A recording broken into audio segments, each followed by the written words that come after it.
officers and other Kenyans across the country in yesterday's protests across the country. As a parent, I feel the deep pain of their loss. No parent should have to bury their child, especially in such circumstances. I cry for our children. I am unable to bear the pain. My children, Kevin and Keith, are of the same Generation Z. I want to put myself in the shoes of parents who have lost their young children and appreciate the pain, the anguish, the torment. Innocent young children whose only crime was to hear their views in a democratic country. My heartfelt condolences, that of my wife, Pastor Dorcas, my son, Kevin and Keith, to the grieving families. May the Lord give them fortitude, the grace, the strength to bear the pain. We wish quick recovery to those who are injured and those who are admitted in hospital. The loss and destruction of public and private property during the demonstrations is deeply unfortunate. I empathize with the members of Parliament for the traumatic experience in and out of Parliament. I want to urge our young people that they don't have to destroy property to be heard. I want them to know that members of Parliament are free to exercise their voting right. And should anyone have a problem with a member of Parliament for a certain decision that he or she has made, you'll have an opportunity in the next general election to express your displeasure. Most of those offices that have been touched are public offices put up with the public funds. It's very, very unfortunate. The violence witnessed across the country was unnecessary and uncalled for because violence begets violence. It is unfortunate that it had to get to this. Dialogue is critical to avert similar occurrences in the future.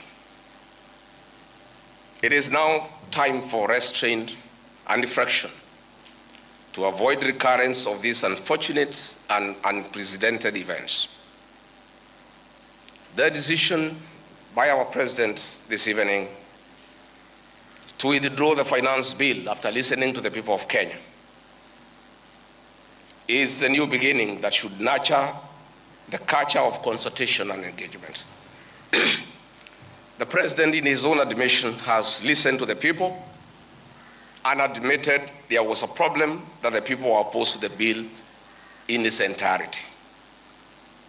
It is also the beginning of acknowledging that there is a disconnect between the people and their government. I really want to thank the President for listening to the people as he should be. The President, myself, and elected leaders are servants of the people.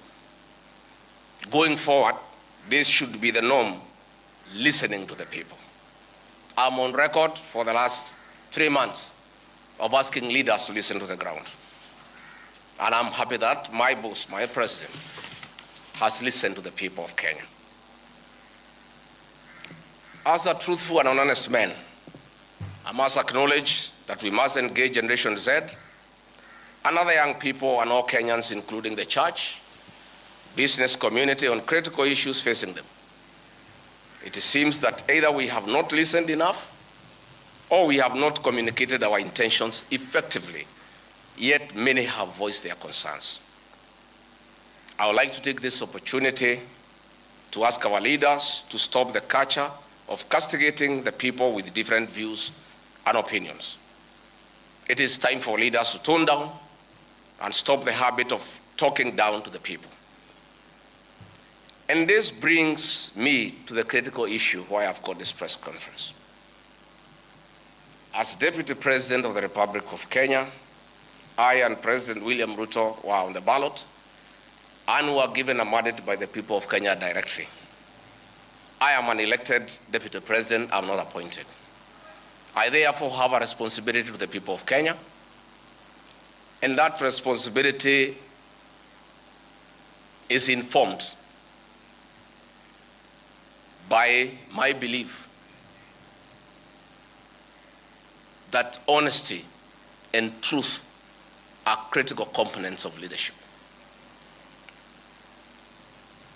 We have lost lives, property destroyed, anarchy, fear, uncertainty. How did we get here? How did we get here? We were just elected the other day as a very popular government. Where did the rain begin to beat us? Where did we stop listening to the people? President William Ruto and I were the darling of the Kenyan people. By listening to them, by engaging them.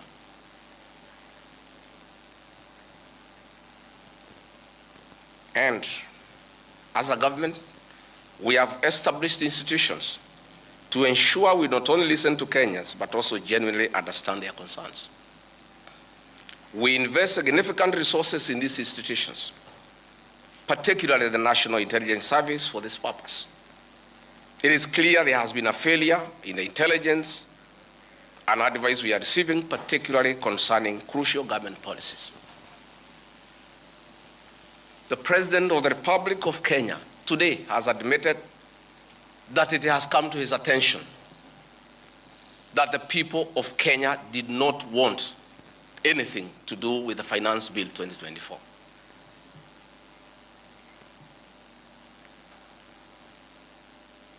The President has now agreed that we need to listen to the people. And I sympathize with my boss, President William Ruto, because this information was not available to him. I know President William Ruto. Had he known 2 months ago that the people of Kenya did not want anything to do with the Finance Bill 2024, he would not have asked his parliamentary party to push it through.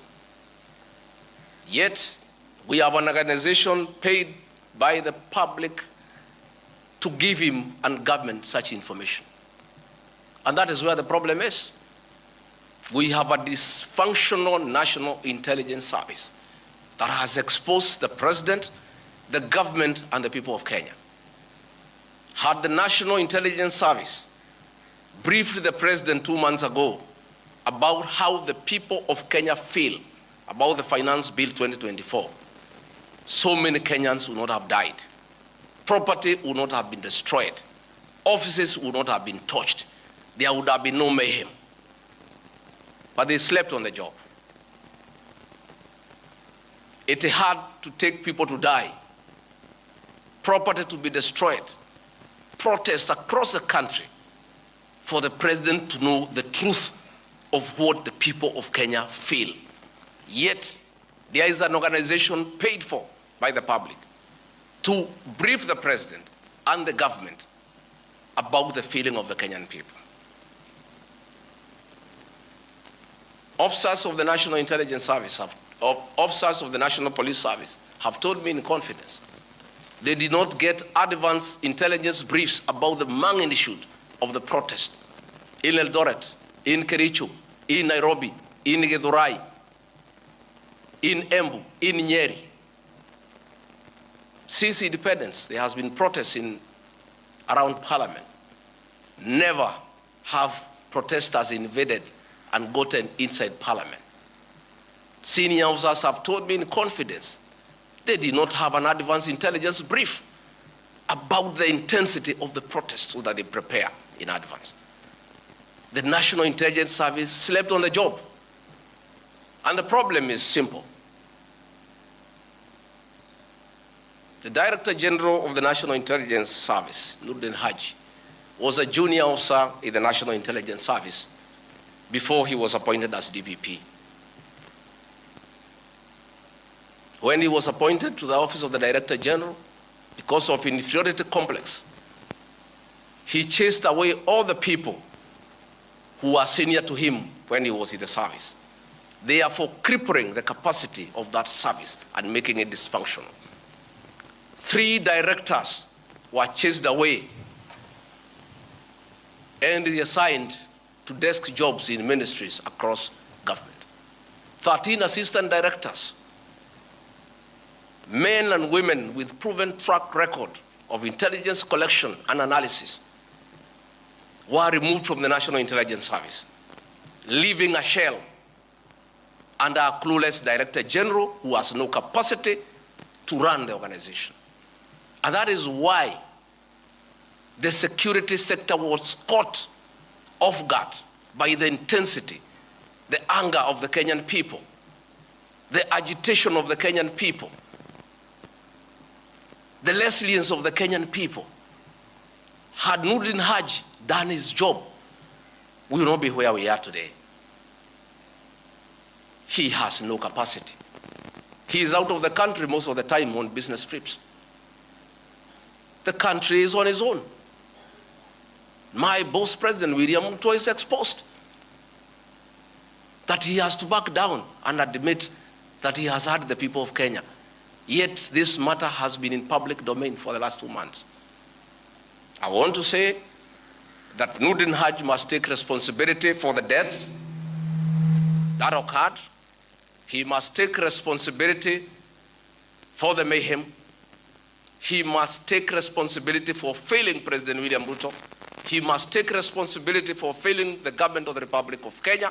He must take responsibility for failing the Kenyan nation by not doing his job and advising correctly. And he must do the honorable thing, not just take responsibility, but resign from that office and allow the president to pick a competent Director General. I want to request President William Ruto to consider, as a matter of urgency, to recall the 3 directors who are removed from the service and the 13 assistant directors to come and help reconstruct the service and get sanity back to the National Intelligence Service to serve the president, the government, and the people of Kenya. President William Ruto deserves better. He deserves a Director General who knows what he's doing. He deserves a National Intelligence Service that is effective and that can analyze situations and keep him and the government informed on what is going on. It is embarrassing to me as Deputy President that it has taken protests, deaths, mayhem, destruction for the President to know the truth, yet there is an organization charged with that responsibility. I have publicly stated that under this administration, Kenyans are free to criticize the government without fear of reprisal and state agencies. This was a promise made by both the President and I when we were sworn in. I want to call upon overzealous heads of security agencies not to be tempted to use the criminal justice system to manage politics. Let us manage politics the conventional way, through reaching out, consensus, and concurrence. I am informed that members of Parliament who voted no have already been targeted by the National Intelligence Service for harassment for their political stand. This is a promise the President and I gave to the people of Kenya, that never again shall we use the criminal justice system to manage politics. I want to say that the President and I gave a categorical promise to the people of Kenya that the issue of abductions and extrajudicial killings will never happen again. Sadly, this is back. It is unbelievable that the son of the Honorable Attorney General of Kenya, Justin Bidan Muturi, was abducted at night in a commando style by officers of the National Intelligence Service and held incommunicado for 18 hours. Yet, that is the Honorable Attorney General of the Republic of Kenya. what will happen to other Kenyans? I want to ask our law enforcement agencies to dignify the President and I before the people of Kenya and not backtrack on the promises we made to the people of Kenya, that we shall never again use the criminal justice system to manage politics.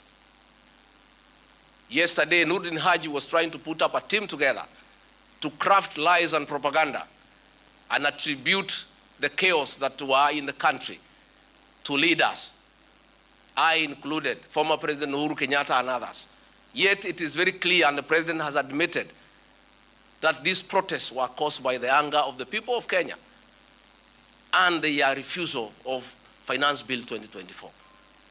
I want to call on the National Intelligence Service not to take us back to the dark old days of the Nyayo era, where you create propaganda and schemes to undermine leaders and those you don't agree with.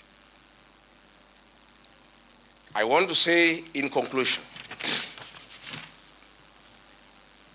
this is a time for reflection and action. And we need to take immediate steps, as the President has guided, and I'm very happy, to engage the Generation Z. And I want to call that generation to tell us whom to engage, because they are leaderless, they are tribeless, they have no organizational structure, but we would like to engage the right people. There could be a temptation among some young people around us in government to pick some friends of theirs and attempt to bring them for discussion. So I want to challenge our young people and salute them for their courage and conviction and the love for their motherland to come up with a structure on how they can engage government in accordance with what President William Ruto has guided this afternoon. In view of the very wise decision by the President, in conformity with the wishes of the Kenyan people, to withdraw Finance Bill 2024 that was in contention, as Deputy President of the Republic of Kenya and a patriotic son of this country, I want to appeal to Generation Z to call off the protests for tomorrow, because their cry has been heard by the President. The President has accepted that there was an issue, there was a disconnect, and the President has done the right thing. And I think it's only fair that we call off the protest so that we don't have further loss of lives and destruction of property. It's an appeal that I've made as a father, as a parent, to our young children. We love you, we respect you. Please, I beseech you as your father, now that the President has given in and accepted to go with the wishes of the Kenyan people, please, my sons and daughters, I plead with you to save lives, to save bloodshed, to save loss of property and lives. My sons, my daughters, please make an announcement this evening and call off the protest. And then we can begin the process of truthful engagement with the Kenyan people. We can begin an honest conversation on how to work on our country. Finally, I want to ask the President and our government to consider a plan on how to help those families that lost their livelihoods as a result of lack of proper advice by the National Intelligence Service. All these things happened because of government failure. It should never happen. Let us see how to compensate to those families, those who are dead. We help those who are in hospital with bills, and we help to bury them. Again, I want to ask Kenyans not to punish members of parliament for the stand that they took. A government is formed by a political party. Once a government has a program in parliament and decides it is good for the people, members of parliament from that party must toe the line. I don't want you to punish our members of parliament. They just did what is right in terms of our political formation. Allow them to be. Allow them to support their government, because that's why they were elected.